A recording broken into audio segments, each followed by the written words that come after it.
Buenos días a todas y todos, Carlos Navarro de Heraldo Media Group. Por años la historia ha sido estudiada a través de diversas corrientes historiográficas como el positivismo, el historicismo, el materialismo histórico, la microhistoria, entre otras más. Ahora, con este instituto, ¿de qué forma se estudia, con qué corriente historiográfica se estaría estudiando el humanismo mexicano, la Cuarta Transformación, y de qué manera se busca permear estos nuevos talentos que se van a generar con estas nuevas licenciaturas? Sí, no solo es la Cuarta Transformación. El instituto estudia las tres grandes transformaciones y ahora, desde hace ya varios años, ha incorporado pues lo que está ocurriendo en este momento en México y también en el mundo. Entonces sigue teniendo de manera importante el estudio de la independencia, de la reforma, de la revolución y de distintos procesos históricos que han ocurrido en nuestro país. Pero Felipe, ¿quieres contestar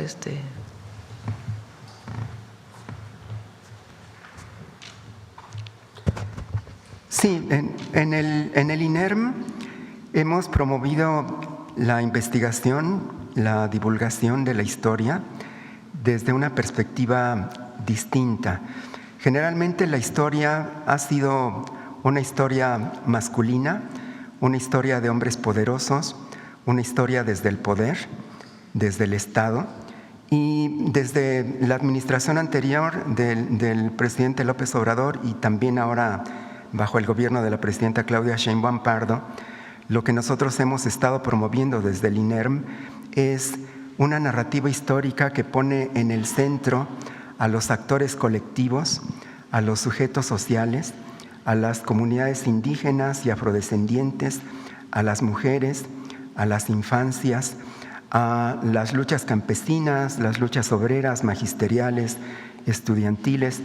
Ha sido una narrativa que lo que ha estado haciendo es visibilizar a quienes habían sido borrados de la historia, a quienes no tenían nombre, no tenían rostro y no tenían voz.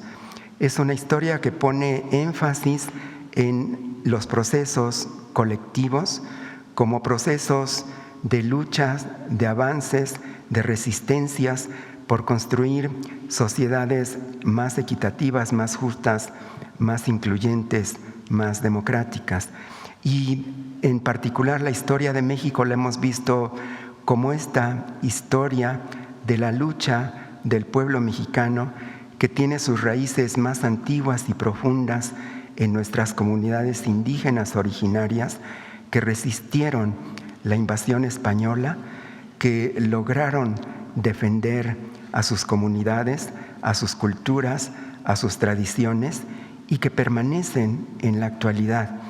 Esta historia pone énfasis en los procesos sociales como procesos colectivos, como procesos de miles de mujeres y de hombres de todas las edades que hacen lo que está en sus manos para contribuir a un gran esfuerzo de tener una sociedad más justa y más equitativa, y nosotros nos sentimos herederos de esta tradición y además nos sentimos con la responsabilidad de conservarla y de profundizarla.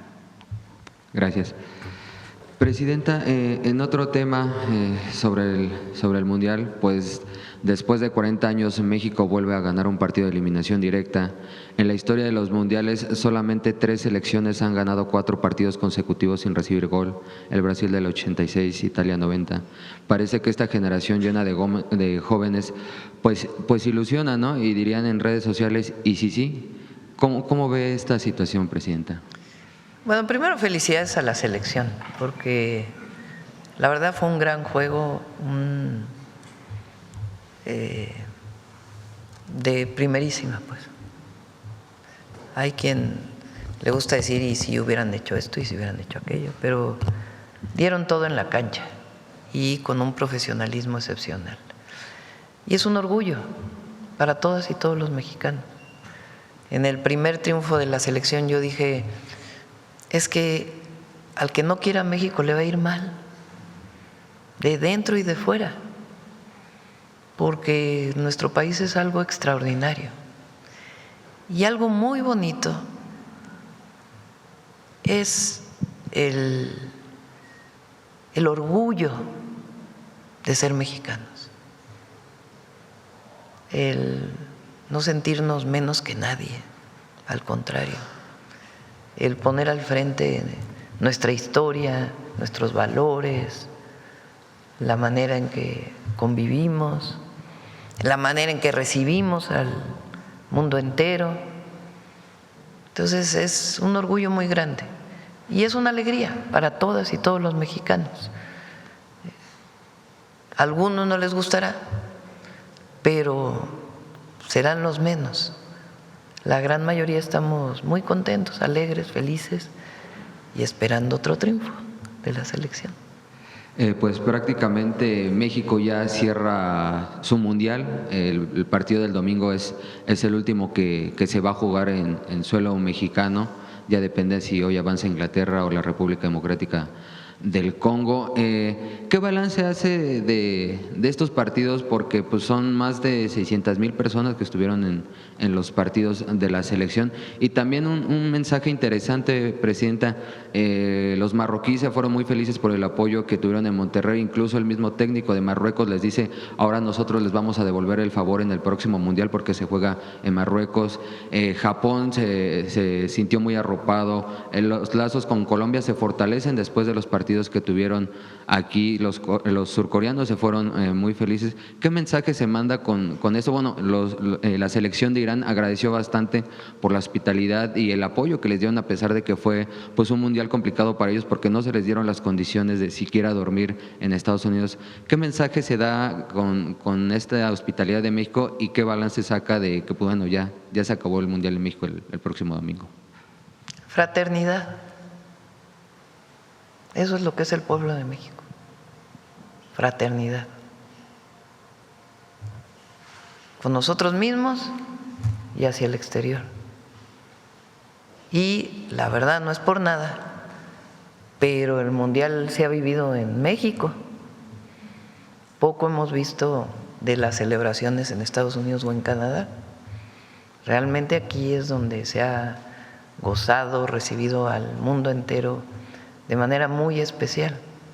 Ahora, a todos los aficionados, a todas, hay que tener siempre cuidado, celebrar con responsabilidad, que es muy importante. Pero es una alegría muy grande la que hoy tiene el pueblo de México. Por eso ayer subí a ver, pon lo que subí ayer en la noche.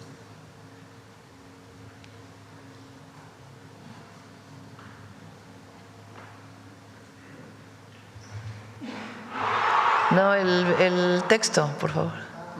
El último texto. Estuvimos en Azcapotzalco ahí.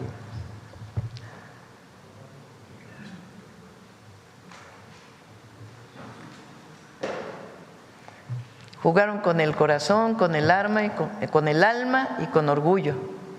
Hoy nuestra selección nos regaló una alegría inolvidable y demostró que nunca debemos dejar de creer en México. Gracias por defender nuestros colores con pasión y por hacer que todo un país celebre unido. Que siga sonando fuerte el grito de gol, ¡Viva México! Eso es lo que ganó, estábamos ahí, me subí al auto para regresar para acá y ahí fue lo que salió del alma en ese momento.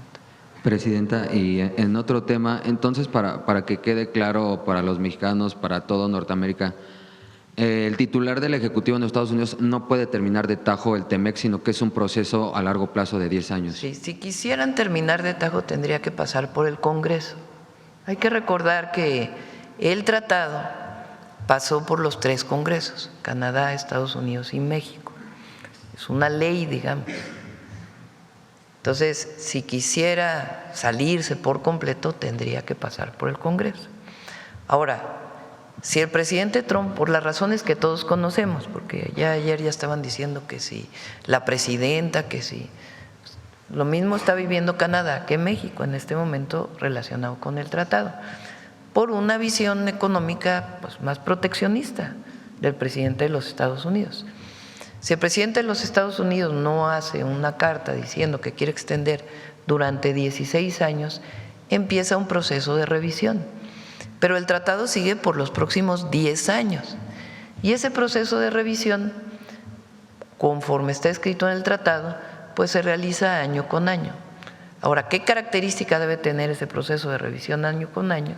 Pues algo que tenemos que definir ahora, en las reuniones que van a tener pues los 3 secretarios, para ver en particular qué se plantea. Recuerden que nosotros por encima del tratado hay 2 tarifas que tiene, o 2 aranceles que puso Estados Unidos a México como fuera del tratado, a pesar de que tenemos tratado de libre comercio, que es los aranceles a los vehículos, aunque salvaguarda la parte manufacturada en Estados Unidos en el caso de los vehículos e igual en el caso del acero y el aluminio. Nosotros, por supuesto, queremos una mejor condición incluso en esos 2 casos que la que tenemos ahora y creemos que es factible hacerlo a partir de este proceso de revisión que vamos a hacer. Es decir, no es el tratado en general, sino en particular lo que hicieron le llaman la 232, que es un decreto que hizo el presidente Trump. Pero sigue 10 años vigente. El tema nada más es qué se va a revisar y cómo se va a revisar y la información que se tiene que ir dando. Entonces eso es lo que van a decir hoy. Mañana viene el secretario de Economía aquí a la mañanera para poder… perdón, me distraje. Mañana viene el secretario Ebrard aquí en la mañanera para poder platicar con todas y todos los mexicanos y ustedes qué se platicó en esta reunión del día de hoy y cuáles son las reuniones siguientes. Entonces, por eso no es que hoy se vaya a acabar el tratado, ni mucho menos. Presidenta, ¿estas revisiones más constantes no podrían generar incertidumbre en las inversiones en México? No queremos que eso ocurra.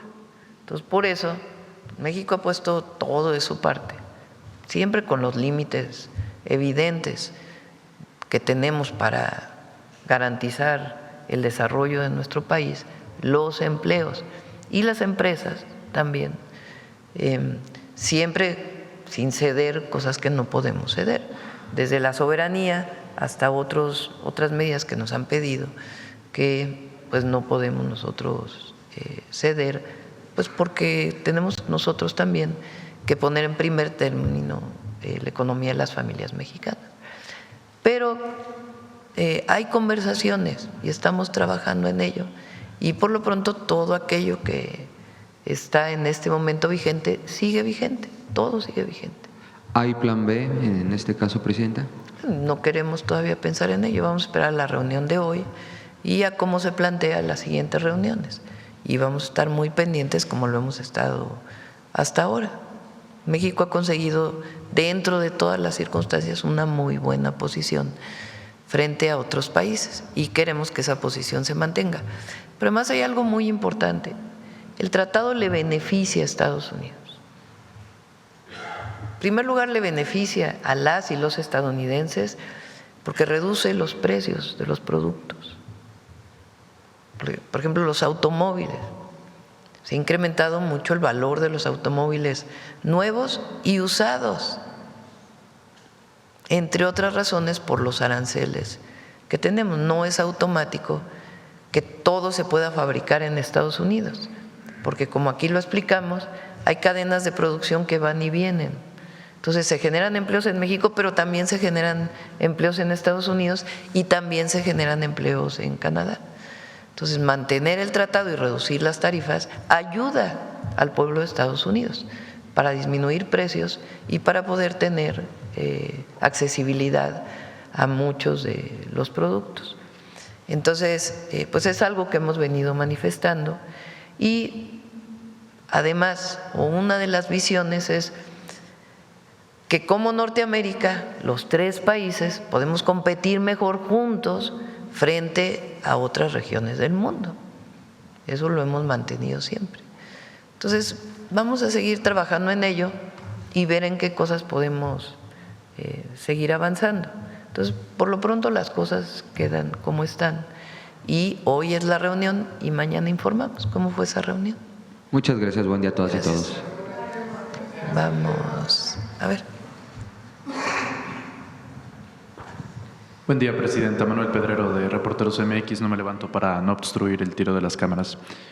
Presidenta, ya se planteó como un plan B en caso de, suponiendo sin conceder, no se firmara el acuerdo y comenzara la cuenta regresiva de 10 años. Permítame replantearlo. ¿No estaría México dispuesto a abrir su visión económica a otros panoramas que no sea Norteamérica? Ya se hizo algo, por ejemplo, con la Unión Europea, pero ahí está el sur. Ahí está Sudamérica, ahí está Asia también. La economía africana tiene un despliegue bastante importante en un mundo donde usted nos dice, sí, le conviene a Estados Unidos, pero bueno, si el gobierno tampoco se quiere ayudar en que le vaya bien a su propia economía, pues tampoco es como que podamos hacer mucho al respecto. Si México en esa reconfiguración, en caso de que el cronómetro inicie para 10 años, que es un tiempo considerable, se abra ese panorama mundial. Sí tenemos varios planteamientos, entre ellos pues lo que hicimos con Europa. Vamos a esperar el día de hoy, que es digamos la posición formal de los Estados Unidos a través del embajador Greer, y vamos informando. No hay que tomar, digamos, hemos venido trabajando en diversos planes, en especial el Plan México, que es el fortalecimiento de la producción nacional y diversas inversiones que continúan ampliándose en nuestro país. Y una vez que tengamos más información, en todo caso generaríamos otras alternativas, pero por lo pronto consideramos que hay que esperar un tiempo para saber bien cuál es la posición de Estados Unidos. Gracias, Presidenta. Admito que la siguiente pregunta tiene tintes de polémica, pero es ineludible, es inexorable. Y permítame hacer un poquito de precedente histórico con el tema del fútbol y la política. En el 82, Inglaterra le quita la isla de las Malvinas a Argentina. Y en ese momento fue y sigue siendo una herida muy abierta por parte del pueblo argentino. Y no es 4 años después que justamente en México 86, Diego Armando Maradona y la selección argentina, justamente en un partido contra Inglaterra, aún con ese contexto político que era bastante tenso en ese momento, vencen a Inglaterra y toda la afición inglesa se le va encima a Argentina, se le va encima a Maradona, y para aquella nación de la Patagonia se siente como el renacimiento, se siente como, pues sí, con la connotación política en todos los sentidos una victoria. Usted que estuvo en Azcapotzalco y si estuvo conviviendo con la gente, a mí no me gusta apostar, pero apostaría que por lo menos una persona le habrá comentado de esta connotación con Ecuador, desde luego por el tema de la embajada. Entonces, desde luego que, y usted lo mencionó, hay orgullo de por medio, el orgullo nacional, y eso también representa para el mexicano un motivo para salir a la calle. 1 millón de personas en el centro histórico, en el Ángel, en Reforma y en distintas partes de la República Mexicana, que se siente de nuevo como una victoria y sobre todo como un tema pendiente.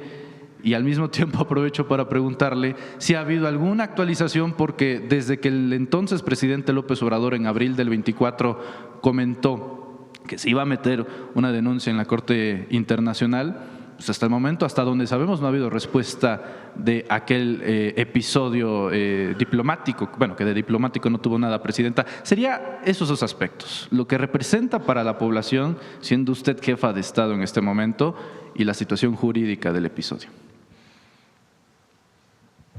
Vamos a ponerlo en 2 términos, o en 3. El primero es un triunfo de la selección, eso es muy importante, porque no debemos ser oportunistas de decir otra cosa. Es una gran selección, salió a jugar y hay algo muy especial que es el orgullo de ser mexicano, ahí sí.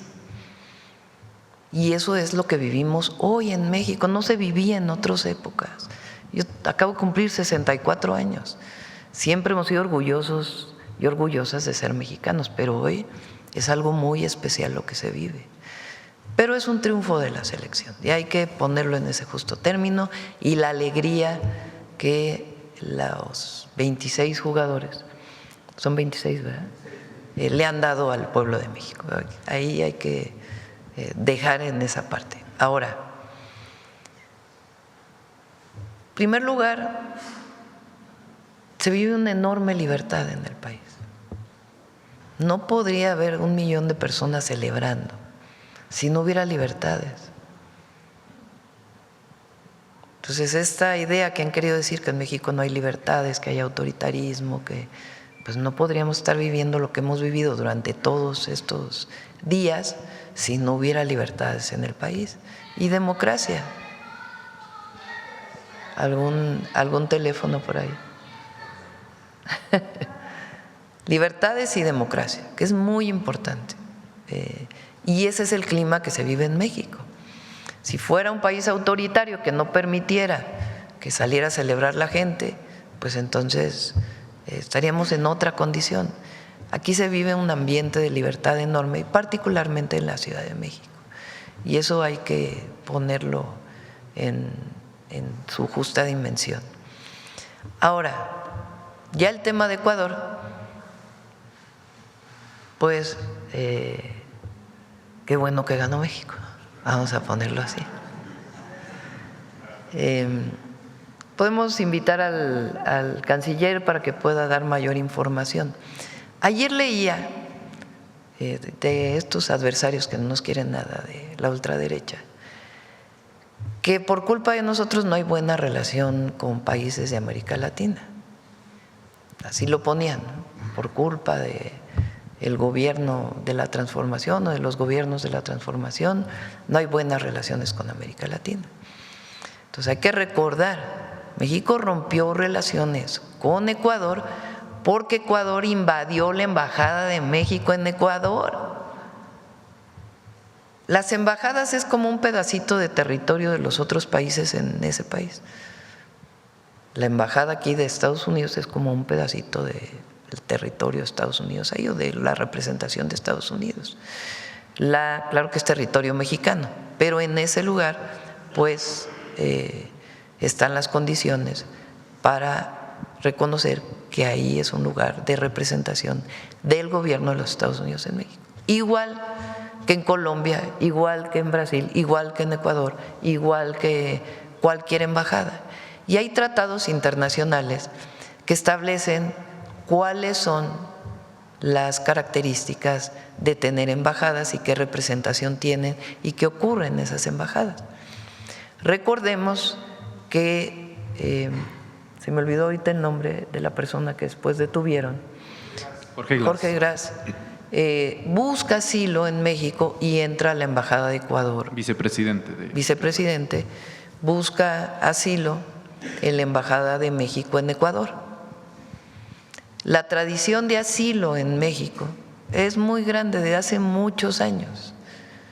Entonces, busca asilo, llega a la embajada y el gobierno de Ecuador invade la embajada de México y se lleva preso a la persona que estaba ahí pidiendo asilo. En ese momento el presidente López Obrador rompe relaciones con Ecuador.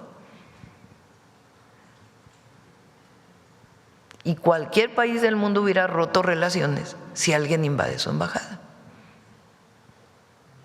Eso es lo primero en el caso de Ecuador.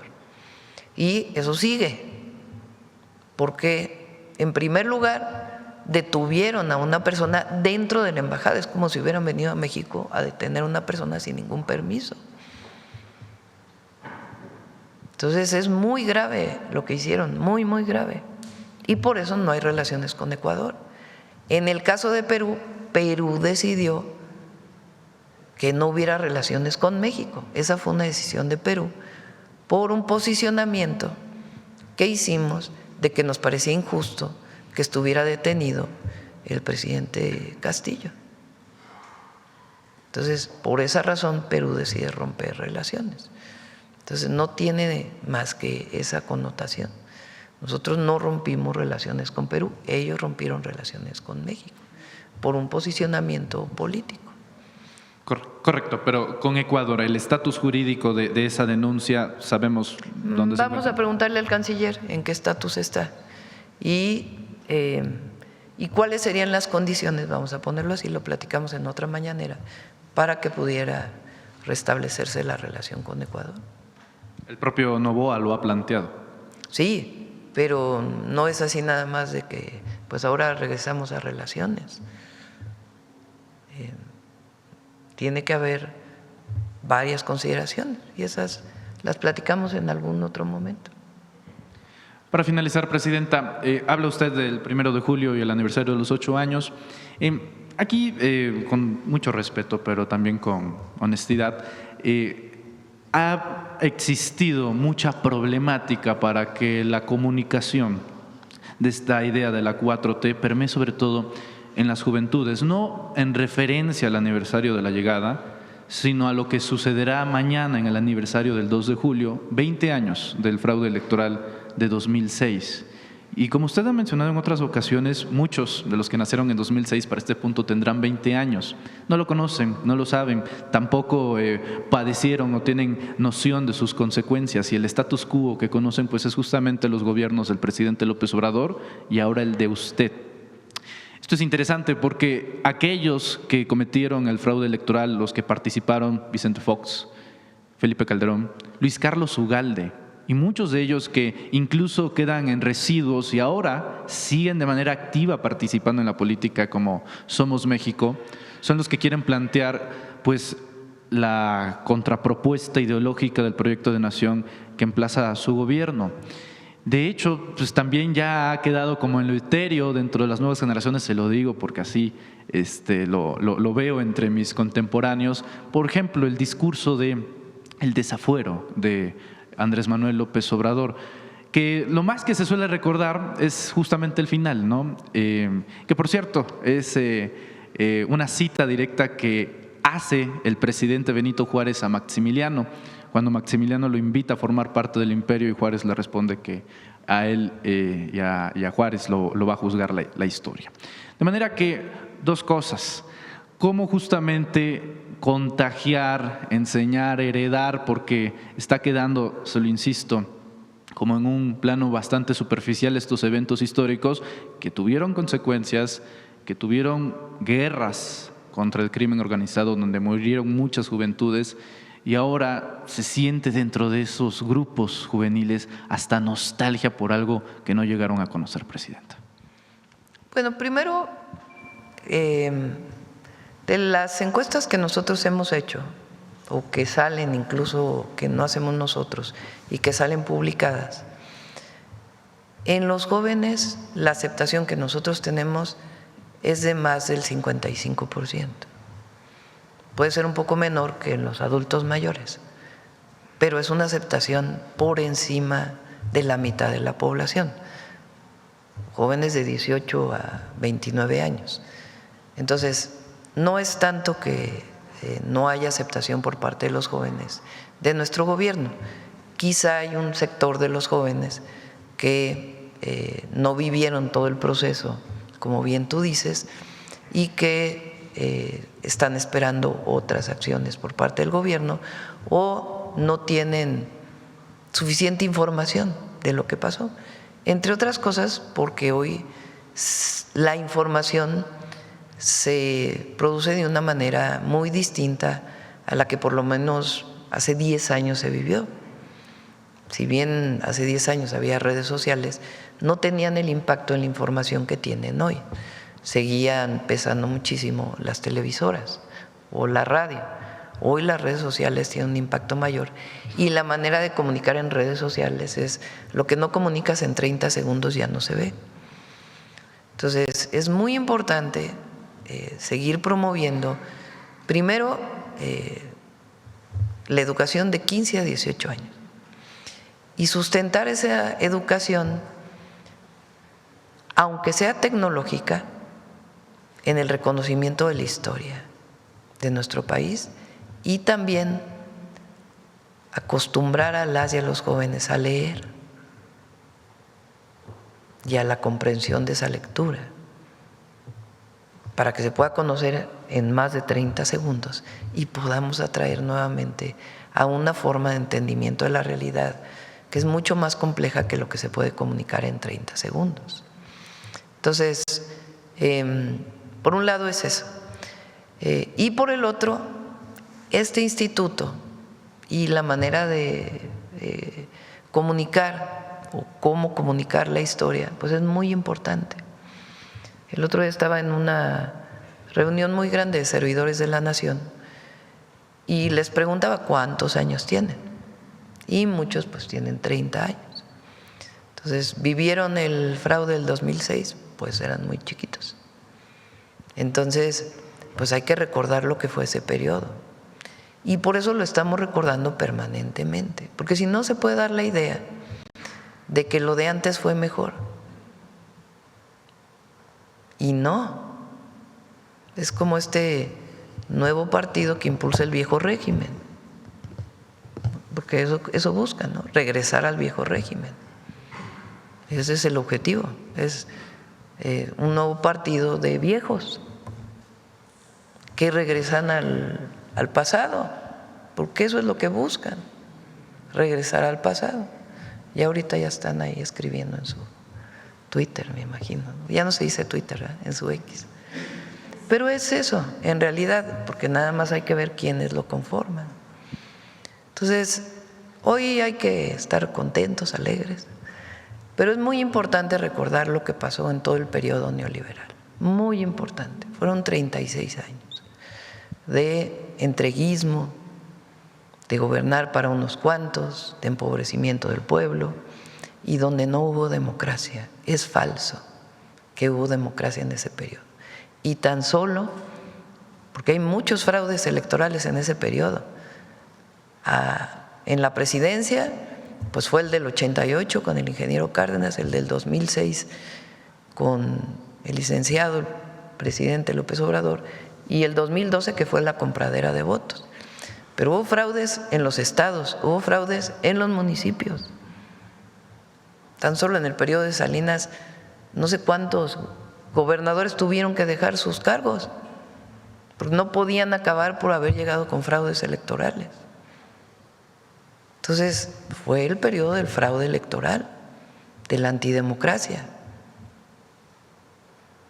Pero ya, en otro momento lo vamos a seguir. Y miren, cuando yo salgo, no crean que los eventos a los que voy, la gente que me espera es puro adulto mayor, muchísimos jóvenes, muchísimos jóvenes que tienen muy claro el momento histórico que estamos viviendo. Gracias, señora presidenta. Gracias. Vamos por acá. A ver, el compañero que hace rato está pidiendo. Gracias, presidenta. Buenos días. Soy Marco Antonio Olvera del portal digital Hidalgo News. Quisiera preguntarle sobre el tema del turismo mundialista. Afortunadamente, pues, dado el fallecimiento de las personas, pues que se lamenta, pues el saldo ha sido blanco durante estos festejos mundialistas. Han llegado más de 12 millones de turistas extranjeros al país que han arribado a los puertos de Cancún, obviamente también de Ciudad de México y otros Monterrey. ¿Cómo va a trabajar su gobierno una vez que pase la fiebre mundialista esa captación de turistas extranjeros? Porque México no solamente está de moda, presidenta, México se quedó en el corazón del mundo entero, así como se quedó Andrés Manuel en el corazón de los mexicanos. ¿Cuál será la táctica o la ruta de su gobierno para que capitalicemos esos turistas que han quedado con un buen sabor de boca de México? Todos los que vinieron a México a vivir el Mundial, extranjeros, les puedo asegurar que van a regresar. Pero además es la mejor comunicación, porque ellos le van a platicar a sus amigos, a sus familiares, lo que se vivió en México y cómo somos las y los mexicanos. Entonces, esa parte es muy importante. Y la promoción que se ha hecho a nivel internacional de cómo se vive el Mundial. Y hay varios videos, a ver si después los buscamos. Decían que México había pura violencia, que México, nadie se imaginaba que iba a llegar a la Ciudad de México, a Monterrey o a Guadalajara y hubiera la algarabía que se está viviendo. Y además, pues la promoción que se está haciendo por parte de la Secretaría de Turismo. Pero lo que está pasando en México es la mejor campaña hacia el exterior. ¿Y quién la hizo? La gente. La gente la hizo. La gente alegre, hospitalaria. Lo que han vivido las elecciones de otros países, pues es algo muy especial. Y los visitantes extranjeros que se van felices de México. Presidente, en otro tema, en días, bueno, prácticamente ya lleva un mes la problemática de la presa Endó en el estado de Hidalgo, aledaño al río Tula y por supuesto el municipio de Tula y otros municipios que convergen con ese. En últimas fechas ha participado ya la Semarnat a nivel estatal, el gobierno estatal, no lo sé si ha participado o no, en el combate al tema del mosquito Culex, que está afectando pues ya a los animales que se están muriendo y bueno, eso por parte de los animales, pero lo que afecta es a los niños y a las personas adultas mayores con el tema del probable paludismo, porque pues obviamente se está atendiendo la problemática presente, pero no del todo cómo combatir esa problemática que afecta la vida cotidiana de las personas, que además son personas campesinas y que pues, también ahí necesitan atención. Ahora que venga Secretaría de Salud, a ver si hoy mismo pueden emitir un boletín sobre ello. A ver si Efraín te pasa un video de lo que se está haciendo tanto en la presa Endó, como en el río Tula, como en el Valle del Mezquital, porque se está trabajando muchísimo por parte de la Conagua en el saneamiento de toda esa zona. Y para terminar, Presidenta, usted como comandante de las Fuerzas Armadas, pues obviamente tiene un alivio importante. El pueblo en general, que le otorgamos el voto hace 2 años y fracción para convertirse en presidenta de la República, así como también los elementos del Ejército. En ese sentido, Presidenta, nosotros publicamos una nota en Hidalgo News de un material que nos llegó y otros portales también lo han publicado sobre exmilitares que han creado empresas para venderle equipo táctico al propio Ejército. Sin embargo, están de dudosa procedencia. Obviamente no es el Ejército que comete esos ilícitos, porque el Ejército es una institución de respeto absoluto para los mexicanos, pero sí exmilitares han creado empresas para venderle materiales al propio Ejército. ¿Cómo?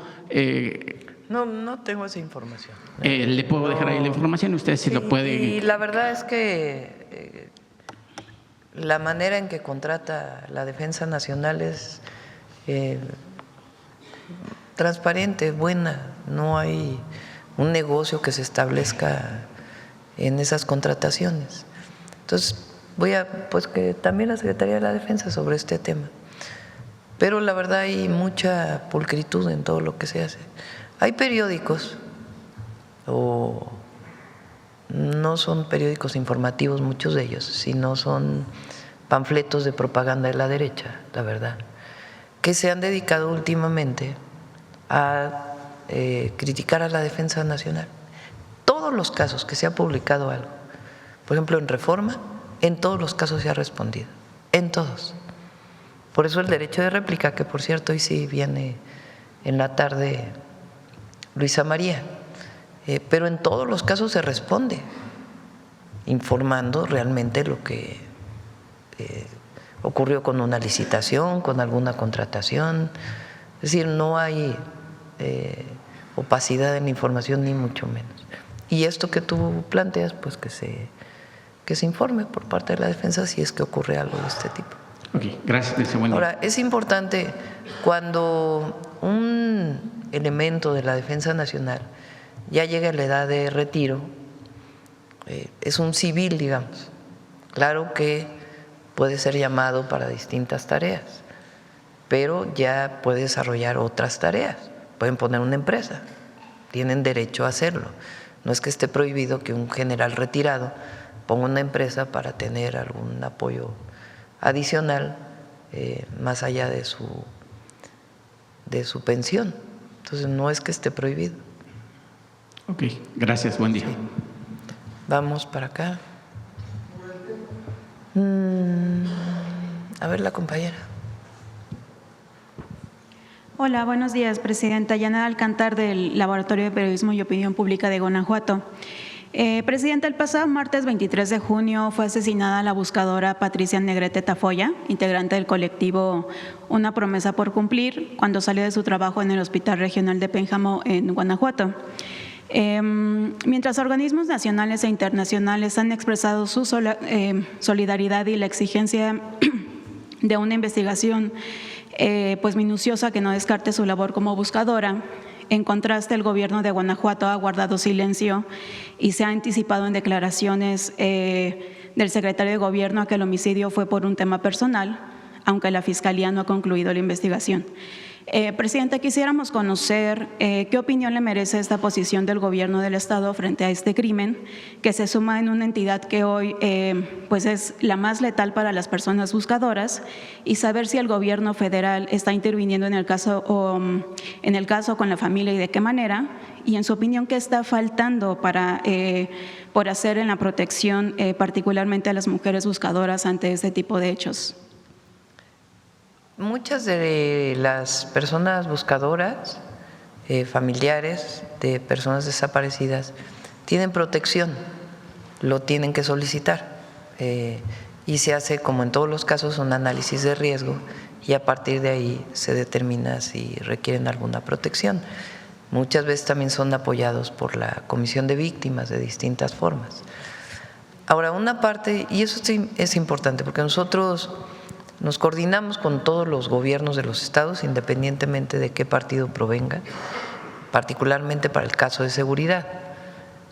Hay mucha coordinación y mucha comunicación entre todos los gobiernos, pero hay responsabilidades compartidas y responsabilidades de cada uno. Entonces, hay una responsabilidad de los gobiernos de los estados y hay una responsabilidad del gobierno federal. Entonces, así como nosotros asumimos responsabilidades siempre, también los gobiernos de los estados tienen una responsabilidad y tienen que asumirla. Y en este caso, por lo menos, o el caso de las fiscalías, pues tienen que dar información de las investigaciones que se tienen que hacer, porque en este caso la investigación se lleva en la Fiscalía del Estado de Guanajuato. Gracias, Presidenta. Y en otro tema, bueno, igual en Guanajuato, la alcaldesa Alejandra Gutiérrez, expanista y hoy muy cercana al Partido de Movimiento Ciudadano, ha denunciado hostigamiento político por parte del gobierno estatal a cargo de la gobernadora Livia Denis García. De hecho, se han propuesto auditorías a su gobierno desde su anterior trienio y el actual, y también se ha denunciado ante la Fiscalía Anticorrupción posibles irregularidades en obras por 7 millones de pesos. Por su parte, también Movimiento Ciudadano ha pedido que se audite al sexenio del exgobernador Diego Sinúe, señalado por varios casos de presunta corrupción, como los contratos multimillonarios de videovigilancia, la cesión de una carretera de cuota estatal a una empresa privada y su casa en Houston, propiedad de un contratista. Parece indicar que todo indica que se viene un proceso electoral candente en el Estado, donde además pues no se acaba de cesar la emergencia por casos de violencia, como se vio hace unos días con varias masacres y una revuelta que volvió a mostrar autos quemados en las inmediaciones de Celaya, en protesta por acciones de la Policía Estatal. Presidenta, ¿considera que este clima de crisis política y desatención gubernamental al implicar a la gobernadora y a la alcaldesa de la mayor ciudad de Guanajuato puede poner en riesgo el plan de pacificación que hasta ahora ha dado buenos resultados e incluso que podría impactar en la realización de varios proyectos como el paso del Tren México-Guadalajara? No lo creo. Son temas políticos de Guanajuato y tiene que contestar en todo caso la gobernadora. ¿Quién hace auditorías en el caso de los gobiernos de los estados? Si se usan recursos federales, las auditorías provienen de la Auditoría Superior de la Federación, que depende de la Cámara de Diputados y tiene un programa de auditorías o frente a una denuncia puede actuar. Y en el caso de recursos estatales, pues actúa directamente la Fiscalía o la Secretaría Anticorrupción o de Buen Gobierno o de Función Pública del estado de Guanajuato. Pero son temas de Guanajuato. Gracias, presidenta. Y por último, pues bueno, le venimos dando seguimiento a la investigación por la presunta desaparición forzada del adolescente José Juan Arias Corona, ocurrida hace ya un año, justo el pasado 19 de junio de 2025, y posteriormente la de su padre José Juan Arias Solís, igual a finales de 2025. Pues hasta el momento no hemos recibido la información que instruyó pues darse por parte de la Secretaría de Gobernación sobre el cumplimiento de las medidas recomendadas por la Comisión Interamericana de Derechos Humanos. Quisiéramos saber qué le ha informado a usted la secretaria Rosa Isela sobre los avances de la atención a dichas recomendaciones, así como la instrucción mencionada por usted aquí en la mañanera en una ocasión anterior para que la Guardia Nacional atendiera los requerimientos de información. Esto lo comentamos porque abogados y organizaciones que acompañan en el caso a los familiares de José Juan y de su papá indican que la Fiscalía General de la República no registra avances en la investigación y que la Guardia Nacional ha incurrido en demoras para proporcionar informes, así como videograbaciones y la declaración de quienes participaron en el operativo donde José Juan desapareció. Y bueno, esto también dado que hasta ahora se presume una desaparición forzada con la posible participación de agentes de la Guardia Nacional, pues también saber si hay garantías de un acceso a la justicia para la familia y sobre todo del esclarecimiento de la desaparición y la búsqueda efectiva de José Juan. Sí, a ver si también la Secretaría de Gobernación informa, y este caso también lo tiene la Fiscalía General, también para poder traer la información. Muchas gracias. Gracias. Vamos sobre el tema, a ver la compañera. Yo creo que hay que tener respeto a que cuando habla uno y cuando habla otro. Adelante. Gracias, presidenta. Buenos días, Hatsiri Magallanes de MBC Noticias. Después de lo que ocurrió aquí en los festejos de lo del partido del día de ayer, ya comentaba usted que el gobierno local va a ofrecer una conferencia, pero ¿tienen contemplado que se refuerce la seguridad, que haya algunas restricciones ahora en adelante? Vamos a platicar con la jefa de gobierno, ocurrió ayer pues prácticamente en la madrugada, y ayer en la madrugada recibí un mensaje, hoy en la mañana me informaron nuevamente con la jefa de gobierno, y en el gabinete de seguridad se planteó. Tiene que hacer una revisión la propia Fiscalía de exactamente qué fue lo que ocurrió. De todas maneras ya se está apoyando a las familias por parte del gobierno de la ciudad y vamos a hacerlo nosotros también. Y en efecto pues hay que celebrar con responsabilidad. Vamos a ver exactamente qué ocurrió y ver si para el domingo se requerirían algunas acciones pues de prevención sobre todo. Por otro lado, preguntarle sobre esta información que surgió de una sanción que hizo el Departamento del Tesoro de Estados Unidos a unas personas que están vinculadas al delito del huachicol fiscal y a su vez vinculadas con el cártel Jalisco Nueva Generación. Se informó que este dinero lo utilizan para financiar también algunas campañas electorales aquí en México. Preguntarle si su gobierno tenía conocimiento de esta información y cómo es que, porque bueno, también se dice… Una parte de ello se trabaja con la UIF. Lo que no entendemos pues es la parte de cuando informan de las campañas, porque eso nunca fuimos informados. Y además, ¿qué pruebas tienen también? Porque es lo mismo. O sea, es decir que ocurre algo sin ninguna prueba. Así pasó con las 3 instituciones financieras que de manera unilateral el Departamento del Tesoro toma una medida. Cuando nosotros le pedimos que dieran las pruebas para que pudiéramos acompañarlos en ese proceso, solo se enviaron 2 páginas sin pruebas. Y hay que repetir que nosotros, cuando hemos solicitado, por ejemplo, en el caso de extradición, ellos nos piden pruebas. O sea, es una práctica común que se pida pruebas de uno y de otro lado. En este caso, las personas que fueron, de las que habla este comunicado, ya estaban también bajo investigación de la UIF, pero ellos se adelantan con el comunicado, no esperaron a la comunicación conjunta. y ponen este tema de las campañas, que no entendemos a qué viene.